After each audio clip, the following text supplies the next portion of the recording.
All right, cool. So today's topic, we actually decided to kind of break this up into two because it was going to be too much to probably cover in 1 hour. So we're going to focus on the realtor part, on how should investors really find realtors to work with, and doesn't matter which side of the fence you're on, it will be beneficial for you to listen, right? So if you are an agent, you can start thinking about like, oh, okay, this is what they're looking for. This is where I should be, right? If I wanted to work with investors, right? Which we're going to cover more of that next week, where we're going to focus more on if you're an agent and want to find investors, where do I go and how do I approach them, right? So that's going to be covered at depth next week. But again, some of these things are going to really overlap a bit. So I would say lean in because you'll get a lot out of it, regardless of where you stand, right? So anything you want to add to the topic today, Eric? No, I think we're good to go. Get it started. Cool. So first and foremost is how to find agents, right? So what we're really talking about, so let's just set the tone. Like, you're an investor and you want to find good realtors to work with, right? So you can do more deals if it's wholesales or flips, buy and holds, whatever, right? Whatever your business model is. So I'm going to let maybe you, Eric, start, and I can always chime in on this. Yeah, interject whenever you feel the need. So the first thing is going to be checking the MLS. So if you don't have access to the MLS, you can use the public facing properties like Redfin, Zillow, Realtor.com. If you do have access to the MLS, you can look for some agents, especially if you're specific to a zip code. You can look into who is doing listings, like what are they listing? Does the property need work? Typically what we try to look for is like vacant properties that have the normal gray floors, gray paint, kind of looks like it was flipped. So those agents are typically listing flipped properties. It's always worth a call. I've had a couple people reach out even on some of my listings recently where they just asked, where we found the property and things like that. So we can kind of go into that. Connect in investor groups. Facebook is probably one of the best places to do this. If you just look in your area and you look up like real estate investor, or if you belong to, like, I know Cincinnati, we have the RIA. So like there's RIA meetings in just about every city. So if you can find one of those meetings, you're going to find like-minded agents because they're already looking into the investment side. They're typically there as well, they're typically there as well to network with investors. So Facebook groups are huge.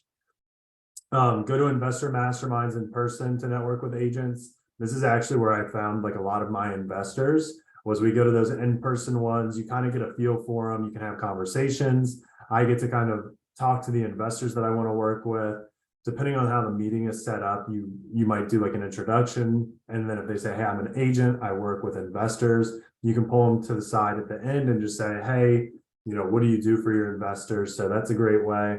Hey, Eric, let me chime in. So on the investor masterminds, one of the best places too is to go to meetup.com. Yeah. So a lot of the non-RIAs, which is the Real Estate Investor Association, which are ran by a national kind of board, right? And they have chapters in different major cities. But the ones that are not really part of those, in most cases, they will utilize Meetup as like their main way of promoting it. So that's a good way to find those smaller investor groups, and really kind of get to know who's who in that group. And those type of groups will attract the agents that like to work with investors. Yeah. So that's why we're saying to go and target those investor groups, because if you meet an agent there's a high chance they want to work with you, right? And so the experience typically. Yeah, you're strategically going there. Yeah, you can also network with other investors. That's important too, because you should always be building your buyers list and or look for other wholesalers if you're looking for flips. But if you're specifically going there to look for agents, right? And network with them with intention. And I'll go back to the first point, because a lot of newer investors make this mistake. If you do go to Redfin, Zillow, Realtor.com, or anything like that, right, and not MLS, they try to trick you, right, and in terms of who is the listing agent, right? Because that's how they Yeah. make money. So make sure you actually scroll down and find out who is the actual listing agent, which it will say somewhere on the page, okay? It won't be prominent, right? Usually it's not on the main half top of the website, right? On purpose, right? They want you to click on the other agents that are prominently being shown, because if you start talking to those agents, then guess what? Then Zillow or Realtor.com, they get paid by those agents for leads, right? Yeah. So scroll down, find where it says listed by, right? And that's the agent you want to contact. Many times they will not give you a number, so you have to actually Google them, copy and paste their name, put in Google, find them, and then contact them, right? Yeah. So anyway, just want to make sure I give you that, and go ahead, keep going. Yeah, you're more than welcome to click on the Zillow leads if you're in the Cincinnati area, because I have some. So just make sure you click my name if you can't find the listing agent. Open houses are great. So typically with open houses, because we already did the talk to the agents who have the listings that completed flips. Open houses. So typically the way it works for agents is we're using that to pick up buyers. So if you walk open houses as soon as they're listed, it is typically going to be the listing agent. You can always ask the question, hey, are you the listing agent? And if it's a house that's been flipped, you can have that conversation. Hey, was this home flipped? Did you help find the deal? Do you work with investors? You can kind of vet them while you're there. And then I'll let Randy speak about the caravans, because I just learned about it not too long ago. Yeah, so this is interesting. So Eric said, like, we don't have caravans in Cincinnati. I'm like, wow, that's amazing, because that was a huge source of how I met, like, honestly, hundreds of agents, right? Before I go into it, I can't stress enough, like, open houses are so good. And I think I shared this on the last one, like that, how I found my first listing agent to work with in-house was at an open house. And because she understood the ARV and she used that language. So they're a great way, but just remember that usually the first weekend is when the main listing agent for that property is holding the open house. Usually secondary weekends, third, fourth, they usually will have outside agents or someone on their team hold those, right? Not a bad thing, right? There could be still great opportunity to network with those agents. However, I would say the one that might be the best to network with is the one that actually has the listing, and is, that, because that tells you that they have a relationship with that investor for a reason. What is that reason?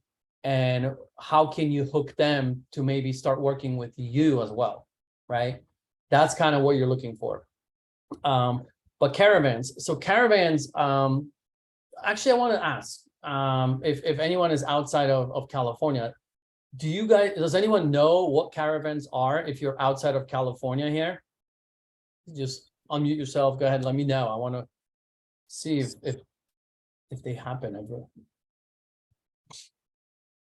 No caravans? I was gonna say, it's not sounding like it. What? That's crazy. So Eric is gonna really literally, because I shared this with him, he's gonna look into even starting one. And basically, they are put on here in San Diego County by the board of realtors, right? So as a licensed agent, we have to join a board always, right? We have to join a local board. That local board in San Diego actually puts on these caravans where agents get together, usually for breakfast.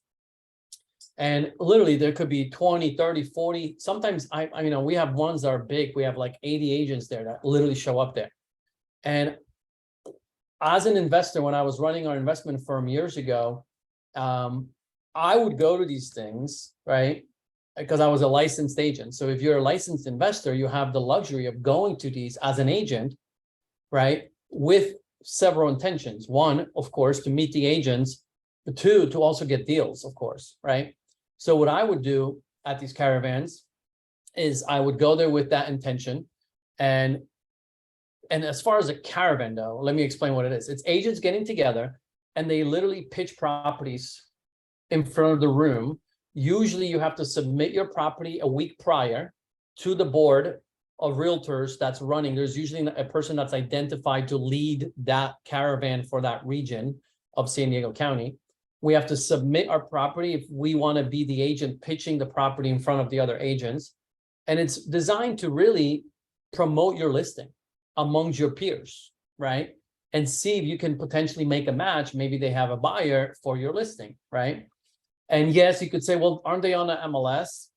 Yes, but yet sometimes agents don't even, they don't find them that way too. They might miss it, right? So it's just another way of promoting our properties as listing agents, right? And pitching it. So usually we'll have anywhere from 5 to 10 agents pitching their properties from the stage, right? And then some of the caravans will also have a buyer needs section, where they would say, hey, if anybody here has a buyer, raise your hand, right? So I would stand up like, oh, I have a buyer, right? And I'll be like, well, I'm actually an investor, and yes, I'm licensed. That's why I'm here. However, I'm interested in your flips, your fixer opportunities. Anything that needs work, fire damage, whatever. That's what I'm looking for. And if you have one of those, I would love to work with you and have you represent me. Right. So in a lot of states, you're allowed to have the listing agent represent you on the buyer side, aka dual agency. So in San Diego, that's allowed. So I would make sure I would say that, and I would say it like so they hear it, right? And I would love for you to represent me. So then I end up speaking to the whole room. So that way, and I think I mentioned this, like literally people would approach me, agents would approach me at the end of each meeting. I would kid you not, have 3 to 4 agents always approach me like, Randy, I have something coming up. I have an off market coming up. I have a probate. Oh, I have one falling out of escrow. But I had to go there consistently. You don't just show up once, right? So if you happen to have caravans in your area, it has to be part of your weekly agenda where you just go, right, to the one in your area. So they start seeing your face over and over again and start getting familiar with you, getting to know you, trust you, right? And then it becomes really, really real when you as an investor now, especially if you're licensed, which many of us on this call are, you then actually go and maybe have an opportunity to pitch your own listing in front of the room. Yep. Right. And then it becomes like, wow, this guy is no joke. Like he literally is doing what he told us he's doing. He's buying fixers. He's actually doing it. Look, and he's pitching it. Right. So then it kind of comes full circle. Right. And then more opportunities come my way. Right. Because the thing you'll find out as an investor and as a realtor, that the world around you is really small, right? Realtors talk, investors talk. Like I know which investors are blackmailed on realtors lists, like that they don't want to deal with them. I also know which realtors are terrible to work with, right? And it's a small world when you start getting into it, right? So when you go to these caravans, that's the idea, is to actually start getting to know these agents face to face. So it's not just on Zoom. You actually get to see them and talk to them and, you know, rub shoulders, because a lot of the times you end up doing deals with these realtors as an investor or as a realtor. And I can tell you, the ones that I actually know, I would rather do a deal with them, period. Like that's just how the business works, right? Of course, the terms matter and all that. So, man, if you find these, attend them. And if you don't have any of these, then maybe we'll share on a future one how maybe Eric started one on his own in maybe Cincinnati or Tampa or both, because I know he's going to be working in both markets soon. Because that would be a freaking amazing case study, dude. If you approach the board and be like, look, this is what's popular in San Diego. Let's copy their model. Here's how that works. Here's how it's going to benefit you. And anyway, we'll share that. But this could be a way where you can really add value to the realtor community. And imagine if you're the one involved in starting it, like gold. Yeah, and then the other thing too is like what you said with the caravans, like this isn't stuff that you can do once and then you're just gonna see the results. Like you're not just gonna, you might get super lucky and just go to one and find one really good agent. But like the masterminds, like those should be attended. Like I try to go to every mastermind I can that I'm a part of as often as possible, because you never know, like I never know, even as an agent, who I'm gonna meet, who has stuff that I need, who I can help offer that value to. So, and if you just go once, like I see people come in and out, you know, and they attend once, they feel like got the people they need and they don't come back for another year, and then they come back and it's just once again, and it's, you don't kind of build that connection. So making sure that you go build those connections, network with people, have conversations, they can kind of see how serious you are with it, especially as an agent, because I'm looking for people that I see multiple times there, and I know that, like, hey, they're serious, they actually want to invest, they're actually in this for the long haul. And whereas if I see somebody come in once, have a conversation, then I don't see them for a year and they try to come up and have a conversation, I'm going to be less likely to carry that conversation. Yeah, you got to be committed, and you're looking Yeah. for those committed agents / committed investors, right? Yeah. And then if you are not licensed, right, as an investor, which some of you definitely are not as well, then you could sponsor the caravan. So see if you can speak to the organizer, reach out to them and say, hey, I'm a local investor, this is what I do. I want to see if there's an opportunity for me to be a sponsor of your next caravan, right? And then they'll give you a slot on the beginning, usually, and give you 5 minutes or whatever in front of the room, explain your services, right? Yep. So that's just another way to doing it.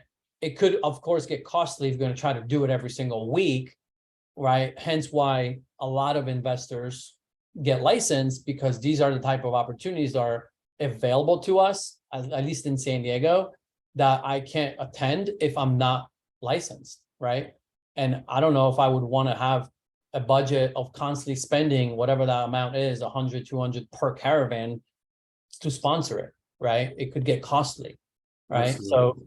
So just be mindful of that there's still a way, but having that license will make things a little cheaper. So how to approach them? Approaching agents, well, one thing I would say is, as an investor, these are words, buzzwords, nuggets, whatever you want to call them, that once you start, let's say you go to a mastermind or you go to a meetup, whatever, and you meet an agent and you start conversating with that agent, getting to know them, try to integrate some of these words, right, and phrases into your conversation, right? These will get the agent's attention, right? So one of the things you could say, like, look, I have opportunities come across my desk all the time. I would love to get your second opinion on it, right?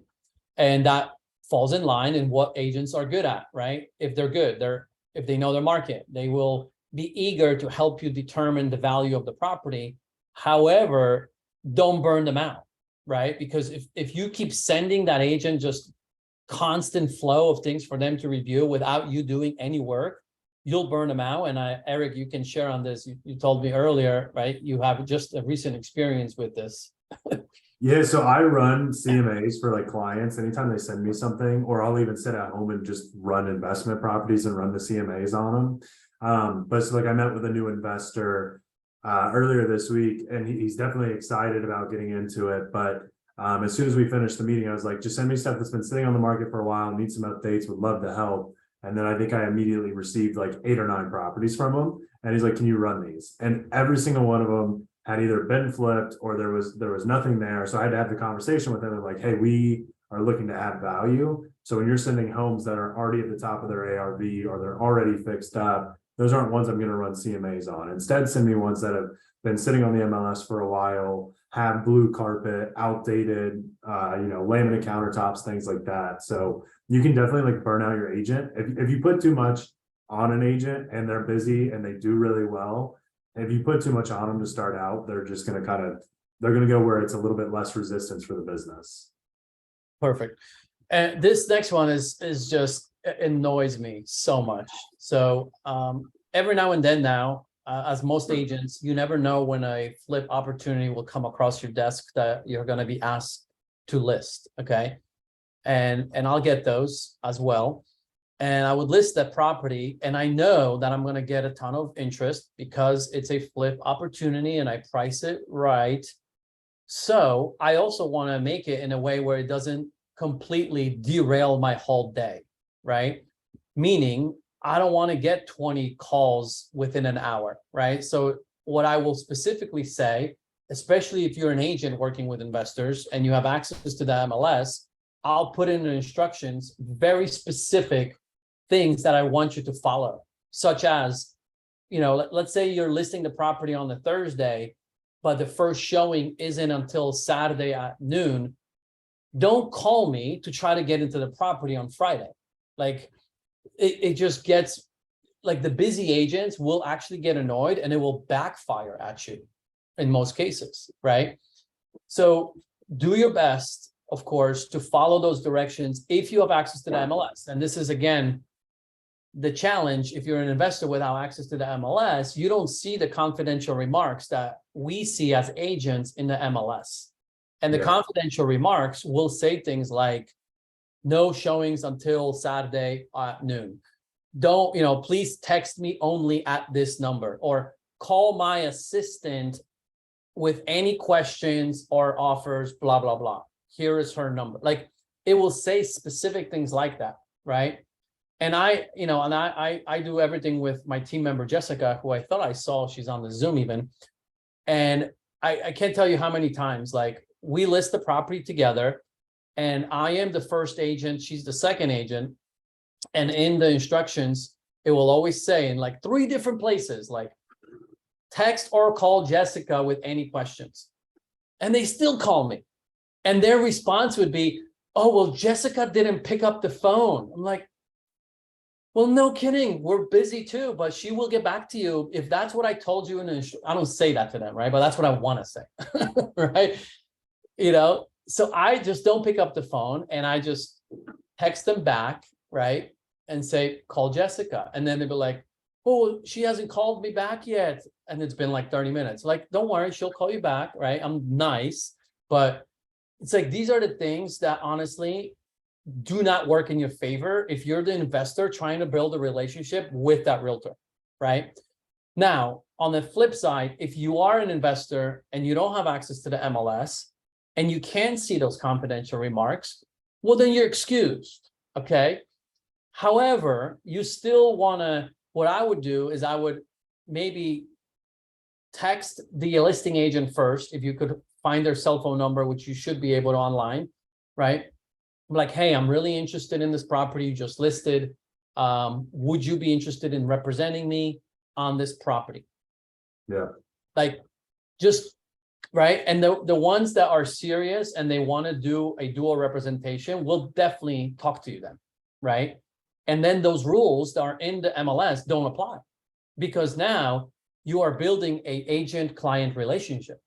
That's very different, right? Now that agent wants to talk to you because there is an opportunity for them to make money with you, right? So just make sure, please follow the instructions. If you have access to the MLS, the best you can. If you don't, at least see if you can have the agent represent you, because then that kind of eliminates all those things, right, that I just said. And dual representation kind of is the following topic that leads right from what I said before. Not every state allows this, okay? So in most states, it is allowed, where the listing agent can represent the seller and the buyer, right? They make both sides of the commission very attractive. There's a few times where you might call the listing agent and they might say, oh, I don't want to represent any buyers. And it might be like, well, that's weird. Like, why would they not want to do that, right? Well, it can happen usually in some cases when it's a probate sale, right? Where it has to go through court approval. A lot of agents say, you know what, to me, that's a bit of a conflict of interest. I'd rather not be representing both sides. Not all, but some will say that and do it. And then a lot of times if it's a bank-owned property, some bank asset management companies will actually not allow dual representation. Even though it's allowed in your state, they might have specific rules against it, right? So if I was you as an investor and I found an opportunity and I wanted, and I'm in a state where dual agency is allowed, I would say, okay, you don't want to represent me, no problem. I would actually ask, is there a team member that you have that can represent me? Yeah. Right? Don't assume they will just say that automatically, and it will make you look so professional if you're the one actually asking them, like, oh, is there a team member that can represent me? So like, Eric, wouldn't that be great, right? If you listed a flip and I called you and this was, you were not allowed to do dual agency, and I said that, and then, hey, Eric, do you have a team member that maybe can represent me then? Wouldn't you think highly of me as an investor? Yeah, it helps you stand out, and then also it helps the team members.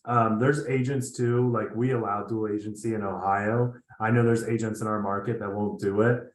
Something to keep in mind as an agent when you're running dual agency, and Florida is a little bit different because Florida, you're a transaction agent.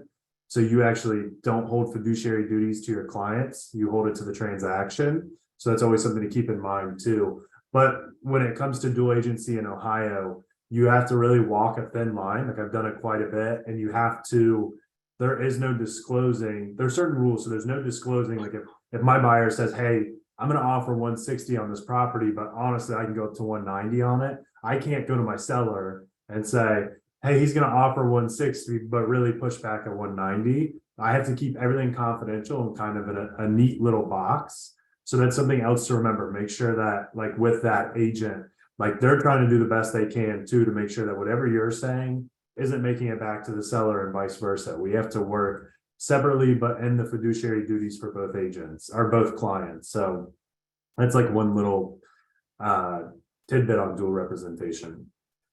You can go into the speak their language on the realists, if you would like, Eric, that bullet point. Yeah. So it's definitely going to be important if you're wanting to work with an investor, I mean an agent, what you can do is discuss how it's going to benefit their business. I mean, you can say, look, I plan on flipping 5 properties this year. I need to find some deals to make that work. But at the same time, I plan on listing all 5 properties. As an agent, like if I just take my average sales price in our area, which is 250, I'm thinking right off the top of my head, this is 1.25 million. It doesn't take long for me to calculate the commission on that. And I go, you've just moved up the top of my priority list. Like you're whatever we need to do to try and find you deals. It really helps if you're kind of discussing with them what their role is going to be. So if you're going to come to me and you're like, hey, help me find deals. I have this awesome listing agent that I'm going to list them with. You're going to go to the bottom of my pile. I'm going to be like, that's awesome. Have them find you the properties. But if you come to me and you say, help me find the deals, I've got the money, I've got the experience, I've got the knowledge, you're going to be the listing agent. We're going to do everything I can, like we're going to do everything we can in our power to make sure you're finding those deals. You're going to become a top priority. So that's huge. Co-marketing is actually something that I do with one of the main guys that I flip with, and we do direct mailers. So we have some like really cool, like we have a good concept with how we send these direct mailers out. So after we purchase a property, we send out a just purchased property. Let the neighbors know that the house is going to be getting renovated. It's going to be getting brought back to life. So the first one's more of like an investor. We paid cash. Here's where it's at. We have like a second phase, which is, hey, the home is coming along. It's almost done. If you're interested, or if you know anybody who's looking in the neighborhood, give our real estate agent a call, and then it's my information. And also look for it to come onto the market. And then the third phase is strictly just real estate marketing, and it's our just listed. We just listed this home in your neighborhood. Who do you know that wants to move in? Come join us at our open house at this time to see the property. And we actually get like a ton of nosy neighbors who come through. And that's great for a real estate agent because we're able to pick business off of that. And you don't know what kind of calls you're going to get on those direct mailers. Like we've sent out ones that are that halfway, that second phase, where it said, this house is getting renovated. And also, if you're interested, reach out to our agent. And we've picked up deals off of that because they've called and they've said, do you want to run us through a listing presentation? Which I did. And I said, we can either list it for this amount or we can give you this cash offer. And then they're like, I'd rather just go cash offer. So works out really good for both people. Probate, pre-foreclosures, high equity older homes, out-of-state landlords. These are all the things that we're always going to try to hit. And you can, I mean, obviously you guys know you can typically pull the list anywhere, but you can also have, it's kind of cool to do a co-marketing that says, hey, we have 2 options for you. People love options. If you're just asking to buy their house cash, they're a little bit more timid. But if you go, we have 2 options for you. We'll tell you what your property's worth and what you can list it on the market as is condition, or we can throw you a cash offer and we can give you an idea of where you're going to fall there. And most people are actually going to respond to that a little bit more because it's giving them something to choose. It's giving them the feeling that they have the decision on what they want to do. Whereas if you just say, hey, we buy houses cash, or we want to list your home, if they don't want to maybe list or go through that process or work with realtors, you're cutting out that as clientele. If they don't want to do a cash offer, then you're kind of cutting those out as well. And Yeah. then, So let me just, so as you're thinking about this, these are all things that you don't get into the depth of every conversation. These are things you want to mention in the initial meeting with an agent. Like, hey, I'm always open to work doing co-marketing with agents. Are you open to that? yeah, Right? Open-ended questions like that. Hey, I'm always open to having the agent that brings me the deal to relist the property. Are you okay with that? You know the answer. The answer is yes, right? But you're kind of leading that relationship, right? And getting those buzzwords out so you get their attention, right? And as an investor, especially if you're doing direct marketing to sellers, right? Which is, essentially you can do with another agent or you can do it by yourself. Statistically, it's proven, right, that maybe 1 or 2 out of 10 calls you get will be opportunities for your cash purchase program. The other 8 will probably be more on the listing side, right? So you can literally mention that in your conversation, like, hey, when I have these type of opportunities for traditional business, like I want to refer them out to a good agent that I start building a relationship with. Would you be open to working those type of leads? Like, what agent is going to say no? Right? yeah. And your plan is like, if you find an agent that you really want to work with, that knows the market, or that is going to do the work for you, or that is going to have that base knowledge. One of the things is, like, we as agents, especially if we're in the investor community, we have a lot of people that we're working with that are also doing like-minded things. So something you can do as an investor is you stay top of mind, and the more that you can include us in marketing, or include us in referring out business, or offer something to us, it's really beneficial. And it doesn't mean that you have to go out and spend thousands of dollars on marketing for the agent, but like as simple as, if you're not licensed and you're an investor and a family member that's moving, there's nothing better for me as an agent than when you call and you're an investor and you go, hey, I'm not licensed, one of my family members is moving, is this something that you would like to handle? And it's like, it makes them work more for you too. It's a great way to kind of build that relationship. And then to me, it's like, okay, they're serious. They're also helping me out in other ways. It's not strictly just this investor agent relationship. They're also kind of helping my agency business as well. Cool. So how do we interview agents? So now that you've actually got their attention and you maybe set up the secondary in-person meeting and you're starting to get to know each other better, right? This is where this would come in, right? Yeah. And I'll let Eric kind of go into it, and I'll chime in. But Eric, just so you know, it's 1:35.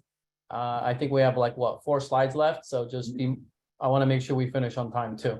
Okay, I'm gonna go super quick through this. When you're interviewing an agent, you want somebody who knows the market and not just some random, oh, it's super busy or supply is low. What do the numbers look like? What's our average sales price? What's our average days on market? Do they know how to run CMAs? Test that market knowledge, see what they do and don't know, see where they stand out, where they don't stand out. And I know me and Randy talked about this. If you find an agent who can help you find a deal, but they don't understand the market, or they don't understand how to list a property, that's going to be not beneficial. You want somebody that's kind of the full package. So you want to kind of test that. You want to see what they do and don't know. What do they know about flipping, scope of work? What past experience do they have with investment properties? Honestly, the first flipper that I worked with, I didn't have that experience, and he really helped me. He kind of took me along for what he was doing, and it was super beneficial. So it doesn't mean that you have to have somebody that's got, a ton of past experience, but do they have the willingness to learn? Do they have the willingness to grow? Do they know what they're talking about? Obviously, it helps if they do have it because they know what's going on. Maybe it's a little bit more hand holding if they're newer, but you can kind of also coach them up the way you want. And that was the next one. So are they willing to learn? Are they willing to pick up that information if they don't have the experience? A lot of agents do not work with investors. There is a large portion of agents that just don't want to do it. They're just against it. They don't like the idea. They think agents are terrible, and they just won't do it. So you have to find the agents that are wanting to do the extra work involved with it.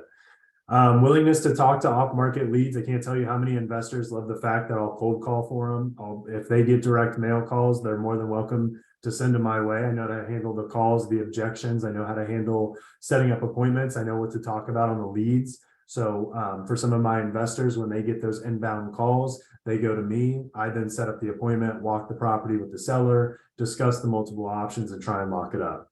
What else can they add as an agent?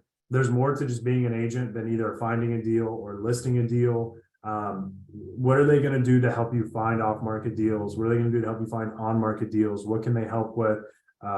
Their experience with contractors. Who do they have contractor wise? Who do they have hard money loan wise? There's a lot of stuff that goes into being an agent, that it's more than just sticking a sign in the yard and then accepting a contract. How well does the agent know the purchase contract in your area? How much experience do they have with inspections and negotiating those? How much experience do they have with kind of this whole thing? There's so much that goes into it that we kind of get misled, and we see like agents posting a closing and you're like, well, okay, obviously they know what they're doing, but some agents are just really good marketers and they're not great agents, and vice versa. So you want to find somebody who's good at both. Let me add something real quick. So the way I would, if I was you as an investor trying to find good agents, most likely the top producer, which is kind of the tip on at the bottom, they're not probably going to be excited to work with you as an investor, especially new one, right? If you're newer starting out, right? Because they already are set in their ways. And if they actually have a flip opportunity, they probably already have investors in their back pocket that they've done business with. So don't be offended, right? But look for the ones that are like Eric. Like I told you last time, like Eric is like this perfect avatar of who you should be targeting as a realtor if you're an investor, right? He was, especially earlier in his career, a year ago or two, when he was starting out, he was hungry, right? He was ready. He would be willing to do more than your typical agent would that does only traditional business, right? But he understood what he was after, right? But he also was intentional which investors he was willing to put his time and effort to that were serious as well, right? So you need to show up serious on your end as well to retain someone like an Eric. But it's easier to find someone that's starting out in their career as a realtor. Maybe they're only a year in. So you can basically kind of mold them to what you want and get them excited about this niche of working with you as an investor, right? Because most brokerages do not teach this stuff, okay? So they will not find out how to even break into the niche of working with investors within their brokerage. That's just not a common topic covered, right? So just know that. So it's literally sometimes up to you to educate your own realtor of the benefits that can come from this partnership, this collaboration, which are the things we mentioned earlier, the co-marketing, the referral business, right? What I did when I was running our flipping company here in San Diego years ago, what we actually did for a while, I think we had this running for like 2 years, is until we hired like in-house acquisitions team, is we divided San Diego County into regions, and then we built relationships in that specific area with agents that we identified. And we said, hey, we would love for us to work together in this specific area.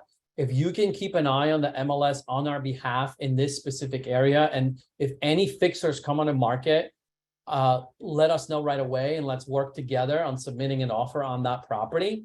And then we will do direct mail in these areas. And if we get any leads, we will send those to you. And of course, if we lock up a property with you in your region, you will list it for us, right? Sure. But we didn't want that one agent to be spread all over the county, right? We kept them like literally within, let's say, 20-minute radius of where they are, where they live, or where their farm is that they like. And that worked actually pretty well. We had like, I think 4 or 5 agents at one point that were reporting to me that were just out there looking for deals. They were the ones attending also the caravans. They knew of things falling out of escrow because that was their market, right? Yeah. They knew of things that I didn't even know, right? And that was the goal. So that's another way of doing it, where you don't need to commit to one agent. And I actually don't recommend that either. You want to have a few agents if you're targeting a bigger area, because there's just no way that one agent can know every market of San Diego County, which is large, right? It's impossible. So some things to think about as you're kind of approaching this business. What to look for in the agent. So communication is key. Like, I agree with this, like, so much. Like, I know that we stood out working with, we stand out even to this day, because we work with investors now on the other side, right? Because I'm a realtor running a realtor team here in San Diego, so I'm kind of on the flip side now. And I work with a lot of investors. So to me, communication is so key, right? Yeah. I over communicate. So I would ask the question like, hey, once you list a property agent, what is your communication like? Like, how do you keep me in the loop, right? Figure that out first, because man, it could get so annoying to work with the wrong agent that has like zero communication, right? And what systems do they have, right? What is their system? What's their process? Are they actually treating it like a business, right? Because a lot of agents don't understand that getting into becoming a realtor is running a business, right? But they're running around with no systems, no tracking of anything, completely disorganized, right? And it's okay if it's on the beginning, right? And you might have to create these systems together with the right agent, but are they open to it? Number one, and are they using it once you guys create it together, right? That's a whole another animal, right? And then as far as volume and transaction count, I think we covered that already, right? Again, you don't need the superstar, but just know what you're getting into, because there will be a learning curve. If it's a newer agent, like I remember the newer agents I worked with, like I had to also like educate them on some of my negotiating strategies that I wanted as an investor. That's okay, right? Not a bad thing, but understand what you're getting into with the agent that you choose to work with. And don't get upset if they don't know how to negotiate the way you would, right? If you were the agent, right? So it's got to be, you have to be flexible, because again, you're not going to get the top dog in your area to work with you right from the get-go. Like, that's really hard, right? So you have to put in the work. What are they willing to do to find leads, right? So I think we touched upon this a bit too. So are they thinking outside the box? Are they maybe willing to door knock, right, around your rehab, right? What are they doing when they start doing your open house, right? I would love for an agent to spend the first hour or two walking around the neighborhood and door knock and introduce themselves with maybe that co-marketing piece that also promotes me as an investor, right? Now, they might not bring that up, right? That, oh, I do door knocking and I would love to work with you on the marketing piece. You can work that in yourself into your communication, but are they even willing to do the work to do the open houses correctly? Or do they just put up one sign and put it one directional on one street and then the other, and then that's it? Like, actually find out what is their process, right? Because there is a method to the madness of open houses, which is a whole another training, not probably even for here. But some agents literally under maximize the opportunity of open houses, right? And if that's your flip, that means you're not getting the exposure that you should have and could have, because you have the wrong agent holding that house open and listing it. So go ahead. Next bullet. Do they understand rehabs? Go ahead, Eric. I'll let you take over for that. Yeah, so I mean, they don't have to necessarily go in and say, hey, to change your Romex electrical is going to run you this much, or you've got plaster walls and you're going to run into, like, they should just have a good idea of what's the cost of flooring, what's the cost of granite, what's going to be the cost of paint. I know the guy that I do rehabs with a lot. We broke it down into tiers, and if it was a mainly cosmetic flip, like floors, paint, maybe just some small finishes, it's like $20 a square foot. If it was a little bit more in depth, it was 30. We'd go all the way up to 40. But I also worked with a ton of contractors to actually be able to piece it out. How much did a window cost to replace? What was the roof? What am I looking at in terms of the roof? Like, it's going to be different with the pitch. It's going to be different with the amount of squares you're actually using of roofing. So make sure they at least understand that and can let you know if they walk a property and they say, you don't want them going in and saying, hey, this is going to be a $20,000 rehab. The numbers shake out. Let's offer on it. And then you go walk it with them and it's a $70,000 rehab with foundation issues or concerns. You want that to be something they at least have an idea of. What connections they have in the business? Contractors are definitely one of the biggest ones. Like us as agents, we typically are connected with contractors because it's going to happen on the sale and buy side. So who do they know contractor wise? Who do they know title office wise that can help out? Who do they know loan officer wise? Who do they know hard money wise? Those connections are huge because it's less you're having to network with people. You want to find the star that has already networked with all these people. They send them off to you and you already have this connection built, and it's kind of a lot of stress off of your plate.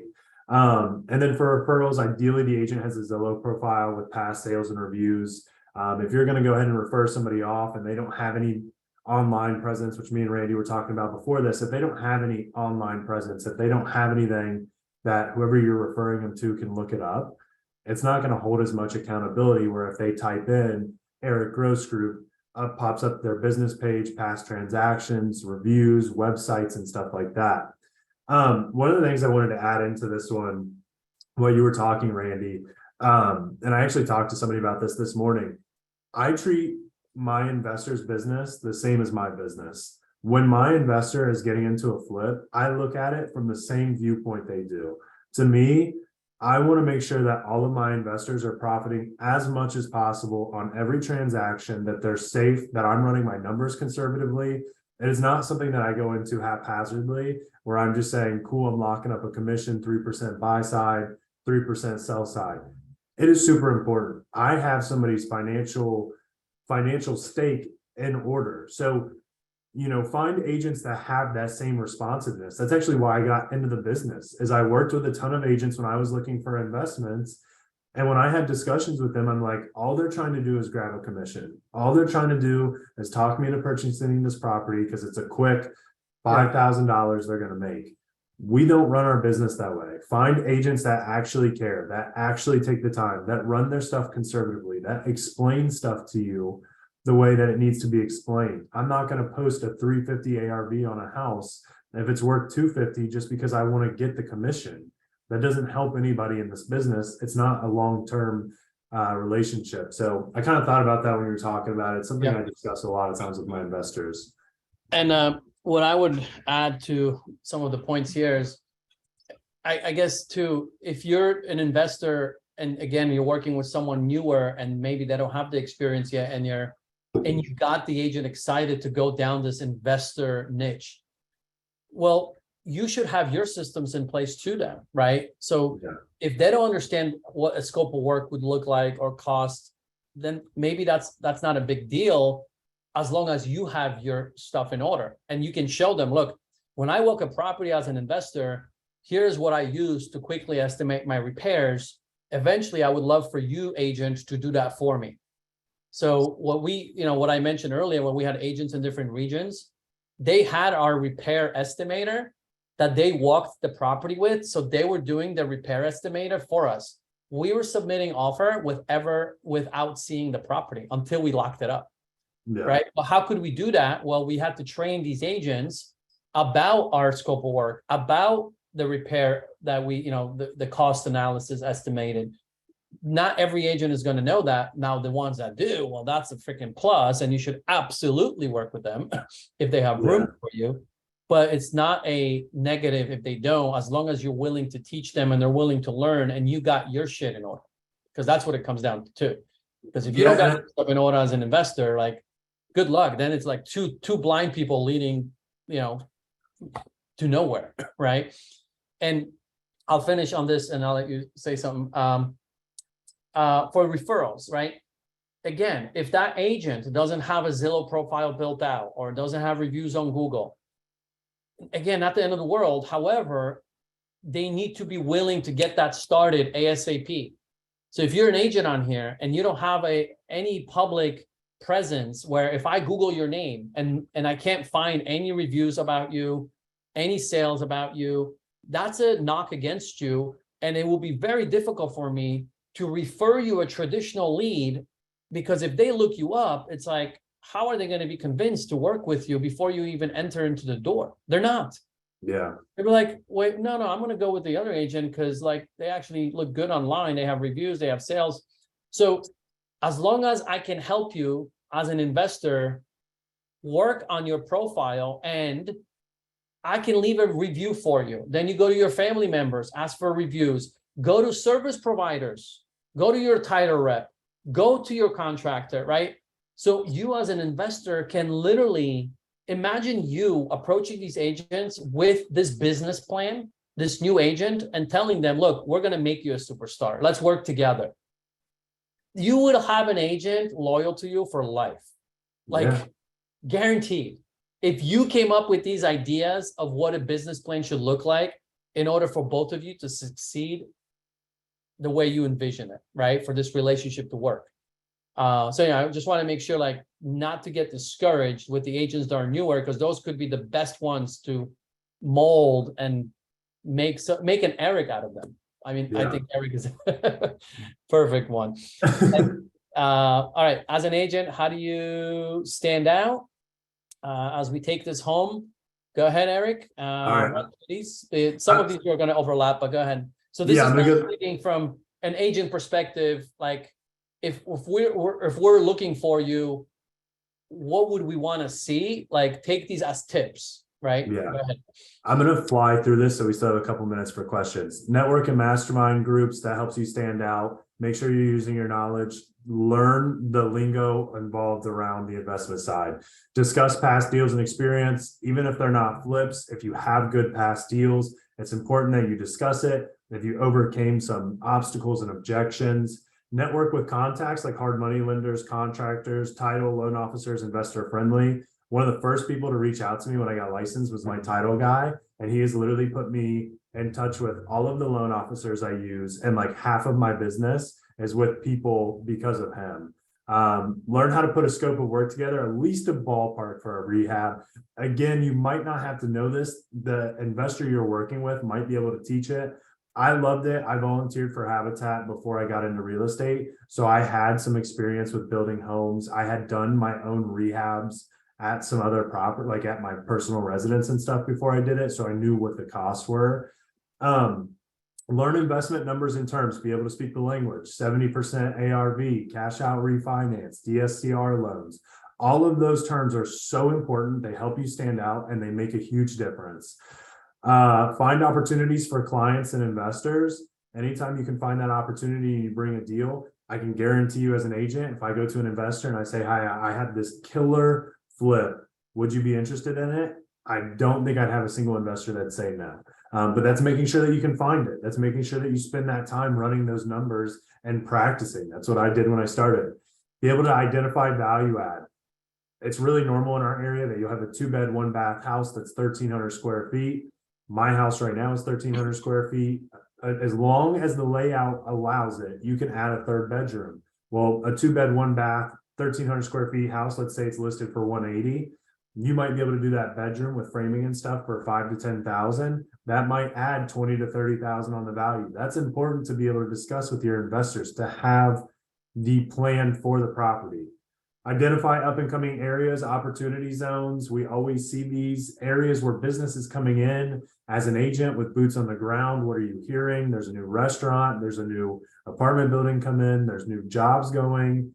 And then work on your public facing image, Zillow profile, Google reviews. So we jumped through that super quick.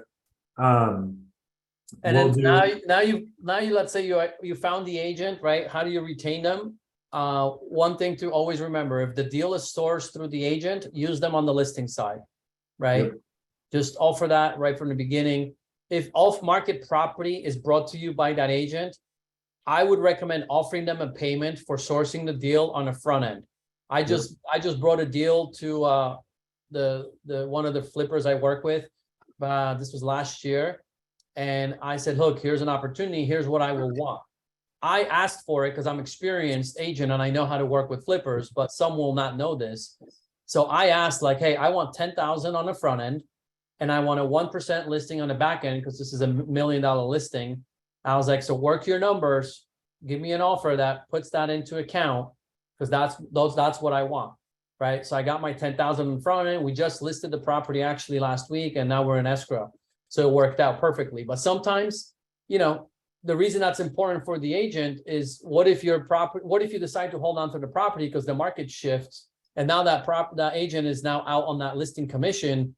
You better have a solution of how you're going to work that out, right? Because they will not forget that. But at least if they made money on the front end, there is a little bit less of bitterness, let's just say, right? And then recommend agent to other people looking to buy or sell. I think that's self-explanatory, right? If you have a rock star agent, like, man, you should be shouting their name, right, to everyone you work with, especially on the traditional side, because that's really what also they're looking for, right? They're working with you so they can also get the traditional business, right? So make sure you spread the word on their behalf and honoring them, right? It doesn't take much, but every now and then, if it's whatever, once a month or whatever, if you can just say these words like, man, thank you for everything you're doing. I really appreciate all the work. Giving them maybe a $25 gift card to Starbucks. Just like these random acts of kindness will go such a long way and keep them loyal to you. And just realize this, that most investors do not do that. Yeah. Do not, they just don't. And it's so easy to stand out and keep these agents like in your corner. So we will now be quiet. We have a couple minutes left. Let us know if this was beneficial and if you have any questions as we wrap up today's session.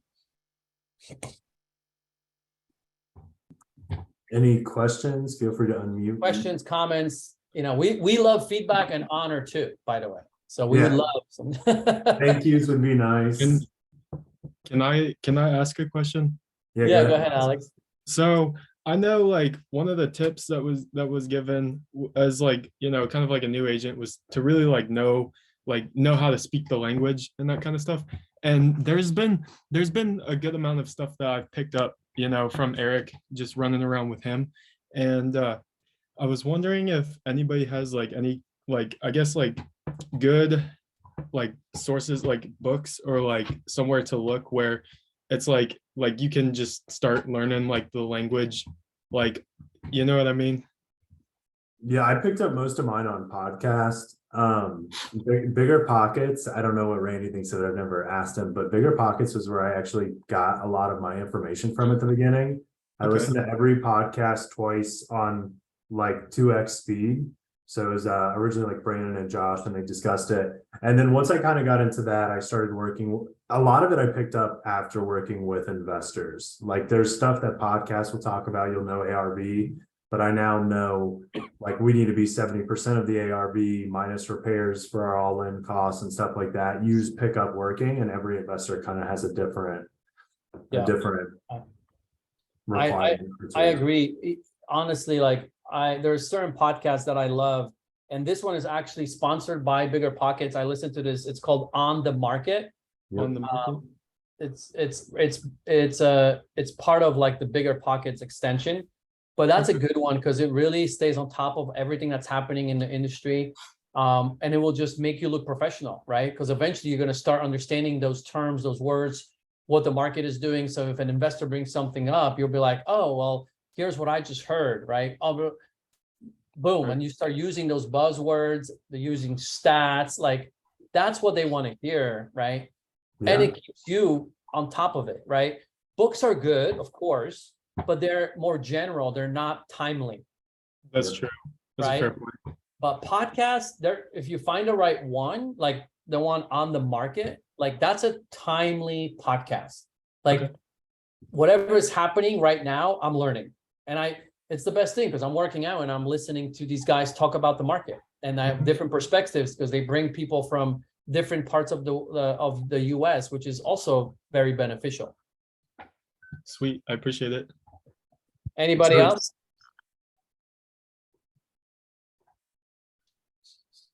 Cool. Well, it's 5 o'clock. It's 5:01. So we went exactly at an hour. So Awesome, guys. Well, invite a friend. Let's blow this thing up. Let's help one another. Because the vision again, it's for us to also later to start doing maybe even deals together and refer things to one another this is a national thing. This is not because I have a lot of people that I know personally in California. I have to remind them this is not just for California. This is for everybody. So same thing for you probably, Eric. Yeah. Friends from Cincinnati. Yeah. You can tell by the dreariness in the background typically for us. Next week is going to be how to find investors and how to work with them. And it's going to be important even for investors because you never know, even me on my side, I work and partner with other investors. So maybe you want to partner up with somebody in your market. Maybe you want to tackle a different subsection that you're not tackling. So that is next week's topic. Awesome. Sounds good. Thanks, guys. See you next week. Later. You guys. Yeah.